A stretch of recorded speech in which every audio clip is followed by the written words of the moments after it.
저와 여러분이 믿는 하나님이 어떤 분이신가를 아는 것은 아주 중요합니다.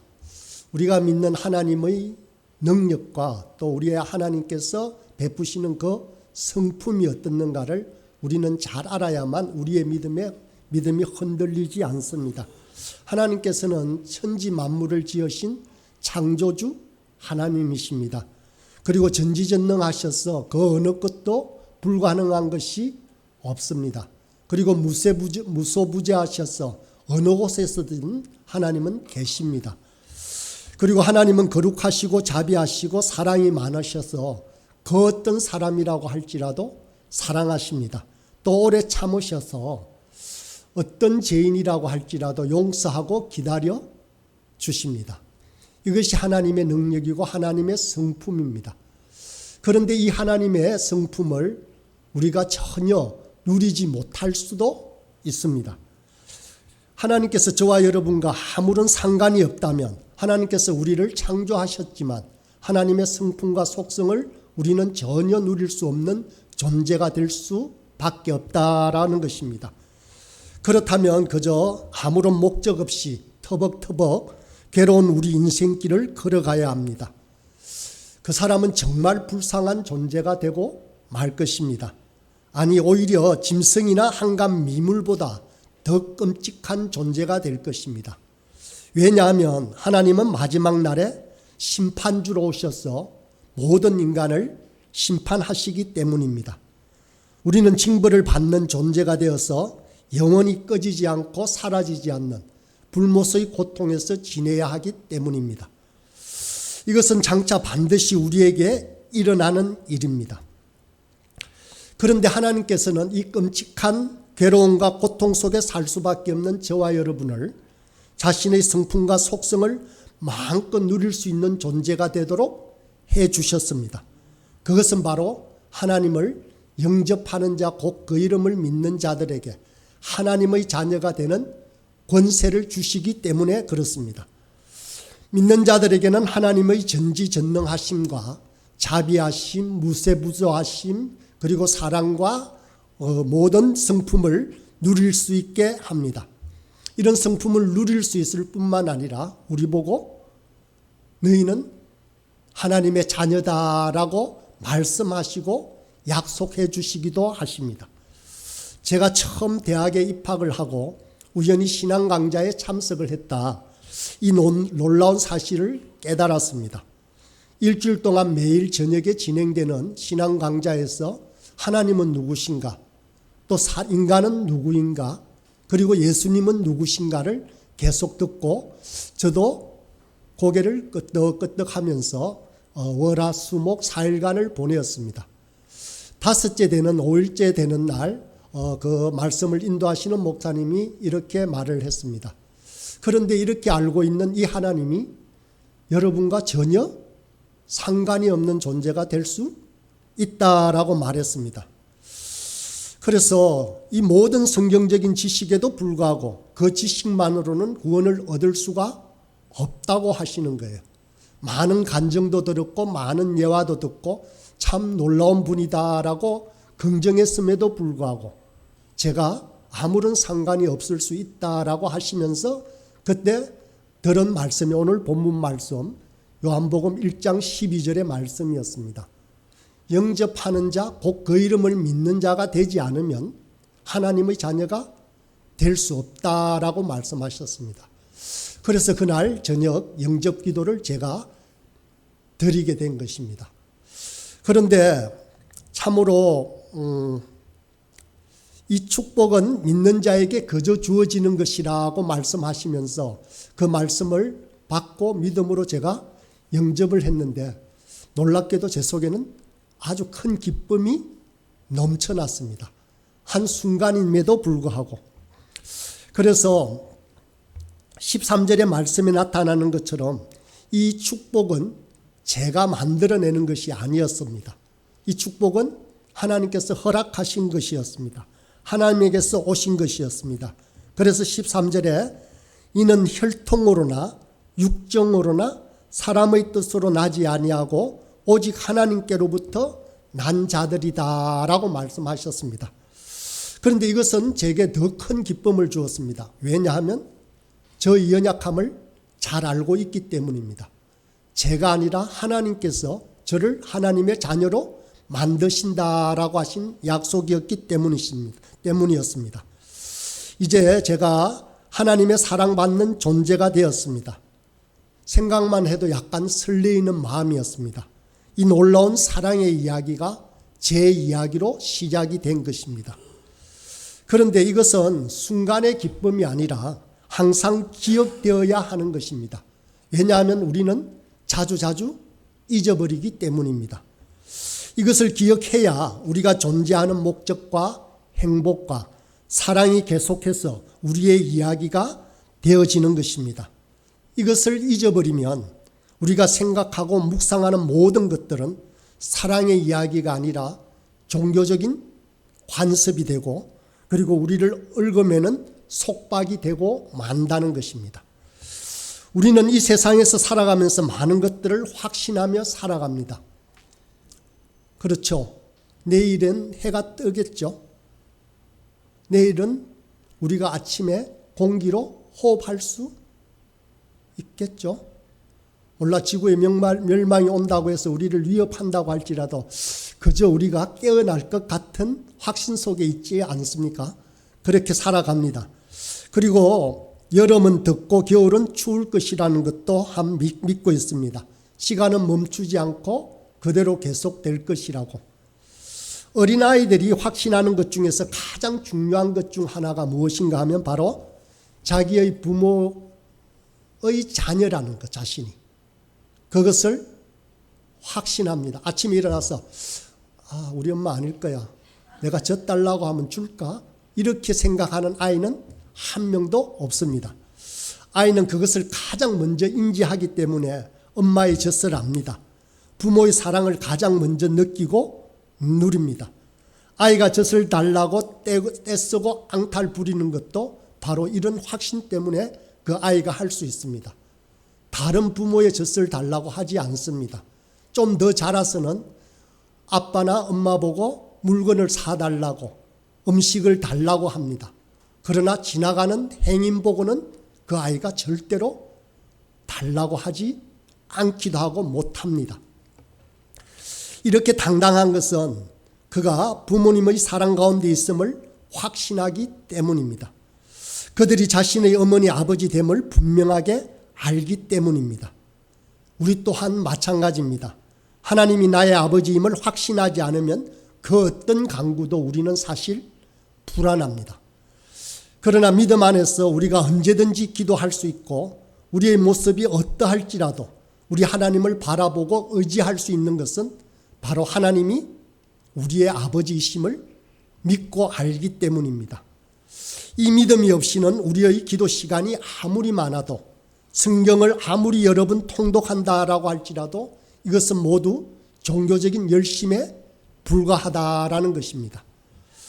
신실한 신앙의 선배들에게서 제가 느끼는 가장 큰 부러움은 그들의 신실함이나 경건함이나 거룩함만이 아닙니다.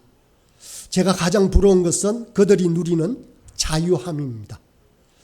아무리 신실한 믿음의 사람이라고 할지라도 그들 또한 죄인이지 않습니까? 그들 또한 완전하지 못하지 않습니까? 작은 실수를 하고 작은 잘못들을 할 것입니다. 그런데 그들은 하나님 앞에서 자유합니다. 작은 실수가 있더라도 주님 안에서 평안을 쉬이 회복합니다. 왜 그럴까요? 그것은 확신 때문입니다. 하나님의 자녀라는 확신 말입니다. 그 어떤 형편에서도 그들은 자신들이 자녀로서 누리는 기쁨을 잊지 않습니다. 그래서 항상 기뻐합니다. 쉬지 않고 기도합니다. 그리고 범사에 감사할 수 있는 자가 되는 것입니다. 우리 또한 은혜를 모르면, 은혜를 기억하지 않으면 결코 자유함이 없습니다. 교회에 나와서 예배를 드리고 믿는다라고 하지만 늘 불안하고 초조합니다. 다른 사람들과 비교해서 좀 더 나아지려고 경쟁하면서 자유함을 얻는 것은 결코 아닙니다. 내가 저 사람보다는 믿음이 좋아 라고 생각하면서 자유로운 영혼이 되는 것은 결코 아니라는 것입니다. 내가 하나님의 자녀라는 확신이 없으면 우리가 하는 헌신도 봉사도 섬김도 그저 윤리적이고 도덕적인 행위가 될 수도 있다라는 것입니다. 물론 우리가 도덕적으로 바른 사람이 되는 것도 중요합니다. 그리고 그러한 바른 생활을 하는 데 있어서 큰 도움을 줍니다. 그러나 주님이 주시겠다라고 하신 그 약속의 평안을 얻지는 못한다라는 것입니다. 주님 주시는 평안과 힘과 자유는 오직 하나님의 자녀만이 누릴 수가 있습니다. 그런데 하나님이 자녀가 되었다라고 하잖아요. 우리가. 그런데도 나는 하나님의 자녀가 맞아라고 하는데도 이 평안을 누리지 못할 수도 있습니다. 여러분들을 돌아보면 간혹 그렇지 않나요? 저만 그렇나요? 예. 그런데 하나님의 자녀된 자가 이 평안을 누리지 못하는 것은 자꾸만 이 확신을 가끔씩 우리가 의심하기 때문입니다.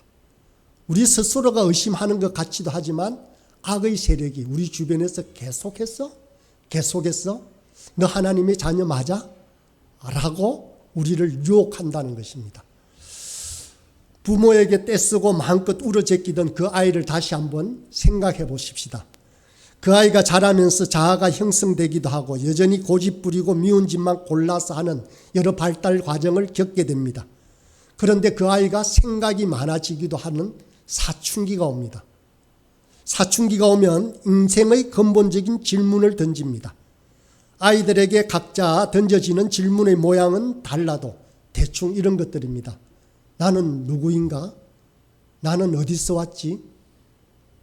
나는 과연 내 부모의 자식이 맞나? 여러분 이런 생각 해보신 적 없나요? 저는 사춘기 때 있었어요. 제 모양이 형하고 동생하고 다른 거예요. 왜 이렇지? 나는 주워왔나? 그러자 옛날 고모님하고 우리 고모와 이모가 자주 농담처럼 했던 말은 건배니는 다른 밑에서 주워왔어 라고 한 말을 생각하는 거예요. 그러면서 내의 존재를 그렇게 확인해보고 싶고 진짜 엄마 아빠의 아들이 맞을까라는 생각을 해본 적이 있습니다. 물론 이런 질문만을 생각하는 것이 사춘기는 아닙니다. 사춘기 때는 엄청 많은 복잡한 생각들이 있습니다. 건드리면 안 됩니다. 그죠? 자기 생각에 골몰해 있기 때문입니다. 그런데 이런 사춘기는 통과 어뢰처럼 모든 청소년에게 다가오지만은 기간은 사람에 따라 다릅니다. 그 기간이 짧기도 하고 길기도 하고 부모된 분들은 아시잖아요. 자식이 사춘기를 보낼 때 얼마나 힘들었는지. 그 본인뿐만 아니라 부모님들도 힘들었지 않습니까? 그런데 사춘기는 그때쯤 끝나야 합니다. 성인이 되었어도 계속 그런 질문을 하고 산다면 그 성격 형성에 있어서는 참 문제를 일으킬 겁니다. 그런데 우리의 신앙의 영적 사춘기도 있다는 것입니다. 그런데 이러한 예수님을 만났다는 기쁨이 조금씩 잦아들고 예배를 드려도 큰 감흥이 없고 말씀과 기도의 훈련도 의무감에서 하는 의례적인 일이 되고 갈등과 번민을 심하게 느끼기 시작하면서 영적 사춘기가 일어나는 것입니다. 신앙의 사춘기는 믿음에 대한 확신이 희미해지면서 일어납니다. 어떤 질문일까요? 그 아이와 똑같은 질문을 합니다. 나는 하나님의 자녀가 맞을까? 내 혼자 괜히 이렇게 생각하는 거 아닐까? 라고 묻는다는 것입니다. 이 질문에 확신이 없으면 구원도 그렇고 삶의 목적이나 의미, 이 모든 문제에 있어서 희미해지고 의미가 없어진다는 것입니다. 그러면 어떻게 될까요? 평안이 없습니다. 그러면서 염려와 근심으로 가득 차게 된다라는 것입니다. 물론 이것은 자신의 부족함에서만 일어나는 현상이 아닙니다. 천지를 창조하신 하나님이 나의 아버지라는 사실이 그렇게 흥분되던 그 순간의 기억이 희미해지면서 일어나는 것입니다. 예수님이 나의 구주, 나의 하나님이라는 사실을 의심하게 되면서 신앙의 사춘기에 접어듭니다. 그러나 하나님은 계속해서 우리에게 말씀하십니다. 나의 사랑하는 자야 라고 부르시면서 언제든지 우리를 감싸 안으십니다. 그러나 모든 유혹과 교만과 탐욕과 질투와 같은 우리의 죄악은 시시때때로 우리를 넘어뜨립니다. 그리고 그와 더불어서 악의 세력이 우리에게 소리칩니다. 너는 패배자다. 너는 구제받을 수 없는 죄인이다. 아무런 쓸모없는 녀석이야 라고 말입니다. 좌절합니다. 헤어나지 못합니다. 그래서 이렇게 살아서는 안 되겠다라고 생각하면서 종교적인 열심을 다해봅니다. 더 열심히 쫓아가려고 해봅니다. 그러나 내가 하나님의 자녀라는 확신이 없으면 이것도 흔들리기 시작한다라는 것입니다. 우리가 누구라는 사실을 잊어버리면 이 모든 것을 극복하는 길이 어렵다는 것입니다. 극복하는 유일한 길은 하나님께서 우리에게 약속하신 말씀을 기억하는 것입니다. 저와 여러분은 하나님의 자녀로 하나님의 사랑을 받고 있으며 그것으로 충분하다는 사실을 우리는 확신해야 되고 확인해야 되고 기억해야 되는 것입니다.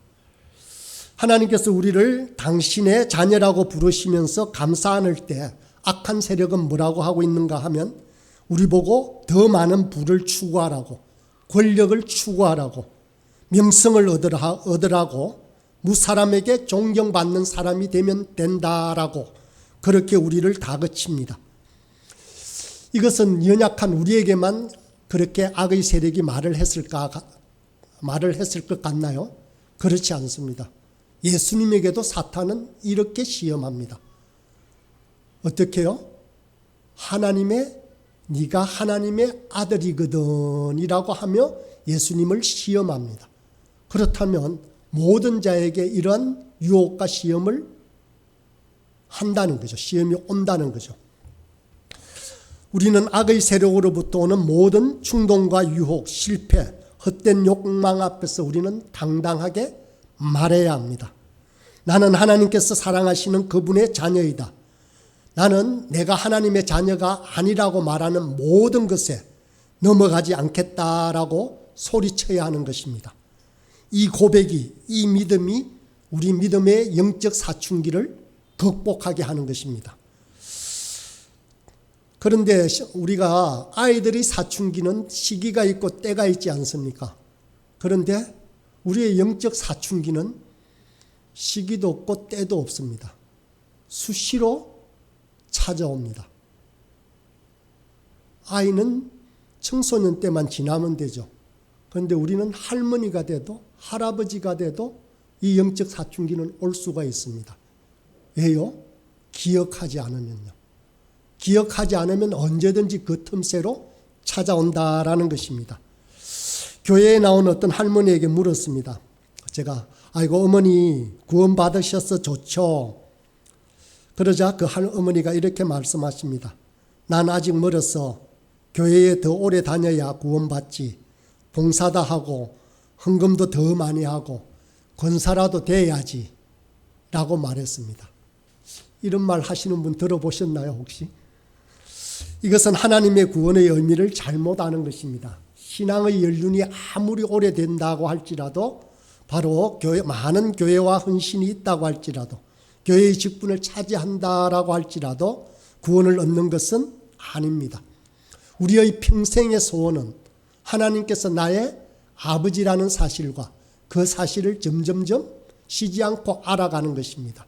찬송가 453장은 이런 가사로 되어 있습니다. 내 평생의 소원, 내 평생의 소원, 대속해 주신 사랑을 간절히 알기 원하네라고 합니다. 쉬지 않고 이 사랑을 확인하는 것이죠.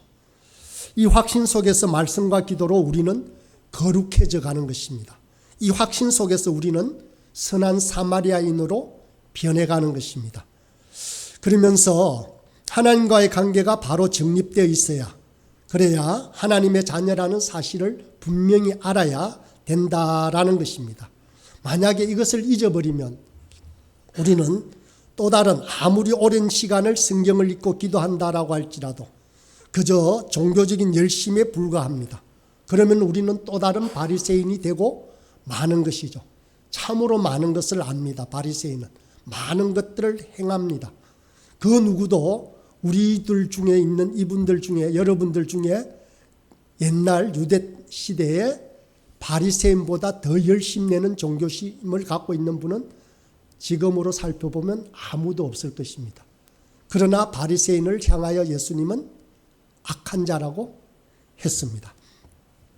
그러면 우리가 이 하나님의 자녀라는 확신은 어디에서 올까요? 우리가 열심히 노력하여 어떤 성과를 거두면 확신이 생길까요?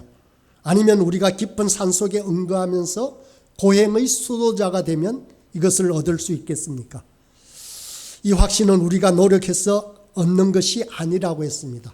하나님이 주시는 선물입니다. 그렇게 받아서 생긴 확신을 우리는 기억하고 기억해야 하는 것입니다.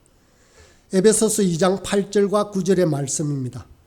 너희는 그 은혜에 의하여 믿음으로 말미암아 구원을 받았으니 이것은 너희에게서 난 것이 아니요 하나님의 선물이라. 행위에서 난 것이 아니니 이는 누구든지 자랑하지 못하게 함이라. 여기서 말하는 우리 믿음은 누구도 자랑할 수 없다라고 했습니다. 자랑할 만큼 우리가 하는 행위가 그렇게 뛰어나지는 않습니다. 믿음을 거저 주신 그 하나님의 은혜를 믿는 것이 바로 확신입니다. 우리가 신앙 사춘기를 지나서 의심하지 않게 되면 확신하게 됩니다. 그러면 우리는 주 안에서 큰 자유함을 누립니다. 그러면 기도와 말씀 묵상의 시간이 기쁨이 됩니다. 억지로나 부담감으로 하지 않습니다. 끊임없이 주님을 바라보고 의지하는 시간들이 되는 것입니다. 사실 우리의 믿음이라고 하는 것은 크고 놀라운 것이 맞지만은 우리의 행위가 아니라 하나님께서 하신 일과 그 말씀을 내내 기억하는 것이 바로 우리의 믿음입니다. 기억하지 않으면 하나님 주시는 자유를 누릴 수 없습니다. 매 순간 우리는 주님 안에서 주님을 바라보고 생각해야 합니다. 본문 말씀으로 읽은 요한복음 8장 말씀에 다시 한번 읽어보겠습니다. 그러므로 예수께서 자기를 믿은 유대인들에게 이르시되 너희가 내 말에 거하면 참으로 내 제자가 되고 진리를 알지니 진리가 너희를 자유롭게 하리라. 진리가 너희를 자유롭게 한다라고 했습니다. 진리가 무엇입니까? 하나님의 말씀입니다. 하나님의 말씀일 뿐만 아니라 말씀이 곧 예수 그리스도라고 했습니다. 예수님이 바로 진리인 것입니다. 이 진리가 주는 자유함이 없으면, 예수님이 주는 자유함이 없으면 우리가 행하는 모든 것은 율법이 될 수밖에 없습니다. 이 자유함이 우리에게 생명을 주고 영생을 줍니다. 요한일서 5장 11절 12절에 보면 이런 말씀이 있습니다. 제가 천천히 읽어보겠습니다. 또 증거는 이것이니 하나님이 우리에게 영생을 주신 것과 이 생명이 그의 아들 안에 있는 그것이니라. 아들이 있는 자에게는 생명이 있고 하나님의 아들이 없는 자에게는 생명이 없느니라. 우리는 믿음으로 영생을 얻었다라는 것입니다. 이 말씀에 의하면 예수 그리스도를 가진 자들은 생명이 그 안에 있다라고 했습니다. 하나님의 아들 곧 예수님이 있는 자에게는 영생을 얻었다라고 말씀하십니다. 이 생명이 우리를 자유하게 합니다. 여러분에게는 이 생명이 있습니까? 혹 아들이 있습니까? 이렇게 질문하니까 난 결혼도 안 했는데. 여기서 말하는 아들은 누구입니까? 예수 그리스도이십니다. 예수 그리스도를 품으셨습니까? 제가 함석헌 선생을 좋아해서 한때 그분의 시를 애창했던 적이 있습니다. 그 한 부분을 제가 잠시 읽어볼게요. 함석헌 선생의 그대 그런 사람을 가졌는가라는 시입니다. 말리길 나서는 길 처자를 내맡기고 맘 놓고 갈 만한 사람, 그 사람을 그대는 가졌는가? 온 세상이 다 나를 버려 마음이 외로울 때도 저 마음이야 하고 믿어지는 그 사람을 그대는 가졌는가? 잊지 못할 이 세상을 놓고 떠나려 할 때 저 하나 있으니 하며 빙긋이 웃고 눈을 감을 그 사람을 그대는 가졌는가? 온 세상의 찬성보다도 아니 하고 가만히 머리 흔들 그 한 얼굴 생각에 알뜰한 유혹을 물리치게 되는 그 사람을 그대는 가졌는가? 유명한 시이기도 합니다. 저는 이 시를 읽으면서 나는 정말로 이런 친구나 이런 사람을 가졌는가라고 생각해 보기도 하고, 나는 누군가에게 있어서 과연 이런 사람이 되고 있는가를 생각을 해봤습니다. 그러다가 여러 번 읽다가 보니까 이 시에 있는 그 사람은 제게는 바로 예수님이었습니다. 그래서 떠오르는 분이 바로 우리 주님이어서 우리가 예수님을 가졌다면, 예수님을 품었다면 이 시를 아주 당당하게 읽을 수 있을 것 같습니다. 그대는 예수님을 가졌는가? 하늘의 하나님의 자녀로서 이 땅에 오신 그 예수님을 가졌는가? 그러면 처자도 내맡기고 마음 놓고 갈만하게 됐고, 마음이 외로울 때 저 마음이야라고 믿어지기도 하고, 또 세상을 놓고 떠나려 할 때 저 하나 있으니 하며 빙긋이 웃고 눈을 감을 그 사람이 되기도 하고요. 온 세상의 찬송보다도 아니하고 가만히 머리 흔들 그 한 얼굴을 생각하면서 알뜰한 유혹을 물리칠 수도 있을 것 같았습니다. 오직 진리이신 예수님이 우리를 자유하게 합니다. 그리스도 안에서만 모든 지각에 뛰어난 하나님의 평안과 자유를 누릴 수 있습니다. 하나님의 자녀만이 이 자유를 누릴 수 있다라는 것입니다. 뿐만 아니라 이 자유를 누리는 교회 또한 너무도 귀한 공동체입니다. 우리 부활소망교회의 모든 사람들이 이런 자유를 누리고 있고, 또 이 교회가 이런 자유를 누린다면 너무나 소망이 있는 교회가 됩니다. 주님의 생명을 나눈 귀한 사랑의 공동체입니다. 우리는 주님께서 우리를 그렇게 받아주셨듯이 우리 서로도 관대하고 용납하고 안아주는 또 다른 가족이 되는 것입니다. 여러분들은 제가 생각하기에는 가면을 쓰고 교회에 올 필요가 없습니다.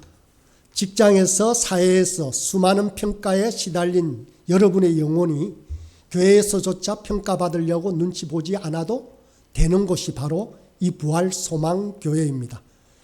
우리 교회의 주일 아침 예배는 축제입니다. 잔치입니다. 주일은 십자가와 고난의 날이 지나가고 영광과 부활의 아침입니다. 교회는 근본적으로 죄인들의 공동체입니다. 나는 죄인이라서 어울릴 수 없어 하는 곳이 아니라는 것입니다. 예수님의 십자가는 이런 죄인들을 향한 위대한 초대다라는 것입니다.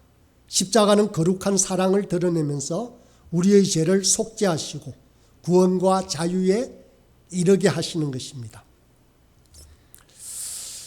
바다는 비에 젖지 않는다라는 말을 혹시 들어보셨나요? 바다는 비에 젖지 않는다. 참 좋아하는 말이었는데 해밍웨이의 노인과 바다에 나온대요. 그런데 아무리 찾아봐도 이 말이 없었습니다.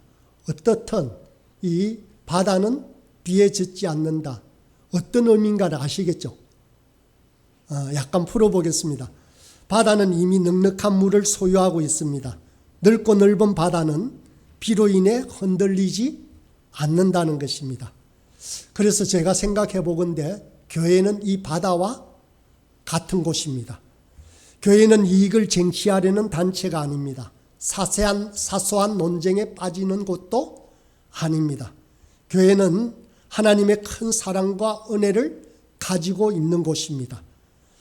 그래서 진리이신 예수님을 품은 자들이 넉넉한 마음을 가지고 있는 곳이 바로 이 교회입니다. 세상의 그 어떤 부추김에도 동료되어서는 안 되는 것이 바로 교회인 것입니다.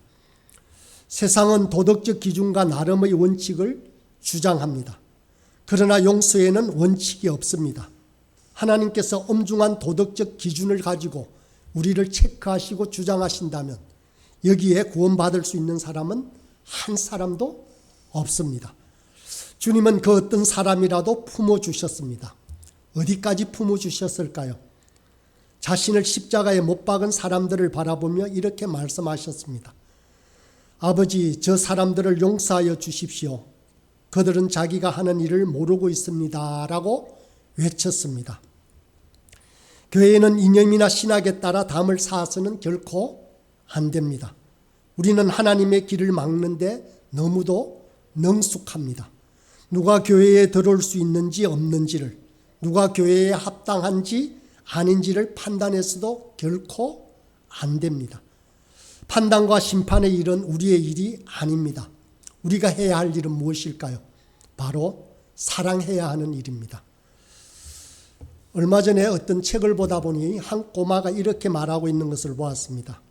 흘러내리는 폭포를 바라보면서 하나님께서 지구를 쓰다듬는 곳이 바로 이곳이야 라고 말하고 있는 것을 보았어요.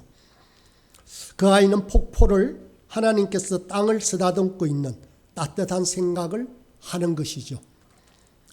이 아이처럼 저도 하나님의 사랑이 어떻게 이 땅을 아름답게 수놓아 가는지를 묵상하고 그러면서 살고 싶습니다. 우리는 수고하고 무거운 짐진 자들을 부르시면서 너희를 쉬게 하리라 하신 그 말씀을 기억해야 합니다. 이 말씀은 지쳐 쓰러져 있는 아들 탕자를 향하여 하신 말씀이기도 합니다. 이 말씀은 그저 아무런 소망 없이 방향도 없는 길을 정처 없이 걸어가는 나그네를 향한 말이기도 합니다. 어쩌면 나는 왜 이럴까 한탄하면서 늘 염려하고 피곤한 몸 일으키는 것조차 두려워하는 저와 여러분을 향한 말씀이기도 합니다. 그러나 우리는 하나님의 사랑받는 자녀입니다. 이것을 잊지 말아야 합니다. 사도 바울은 저와 여러분을 향해 말씀하십니다. 로마서 8장 35절을 보면 누가 우리를 그리스도의 사랑에서 끊을 수 있습니까? 환난입니까? 공고입니까? 박해입니까? 굶주림입니까? 헐벗음입니까? 위협입니까? 또는 칼입니까? 라고 말합니다. 사도 바울은 계속해서 우리를 향해 소리칩니다. 38절과 39절을 보면 이렇게 말합니다. 나는 확신합니다. 죽음도 삶도 천사들도 권세자들도 현재일도 장래일도 능력도 높음도 깊음도 그 밖에 어떤 피조물도 우리를 우리 주 예수 그리스도 안에 있는 하나님의 사랑에서 끊을 수 없습니다. 라고 말입니다. 사랑하는 여러분, 저에게 우리 부활소망교회의 주일은 언제나 정겨운 잔치집입니다. 교회 사무실 문을 열고 컴퓨터를 켜고 조금 기다리면 주일학교 아이들의 웃음소리로 주일 아침은 그렇게 시작이 되어집니다. 주방에서 집사님과 사모님들이 음식을 조리하면서 소곤거리는 소리도 주일 아침을 수놓는 정겨운 장면입니다. 예배드리는 여러분들의 뒷모습을 보아도 언제나 허무합니다. 풍성한 식당은 말 그대로 잔치상입니다. 이웃 말씀과 삶을 나누는 시간도 웃음 짓게 하는 여러분들의 간정도 한마디로 잔치집의 아름다운 풍경인 것입니다. 이 아름다운 믿음의 공동체에서 주님의 뜻을 살피며 서로 사랑하며 주님보다 더 귀한 것이 없음을 고백하며 살아가는 저와 여러분이 되기를 간절히 소원합니다.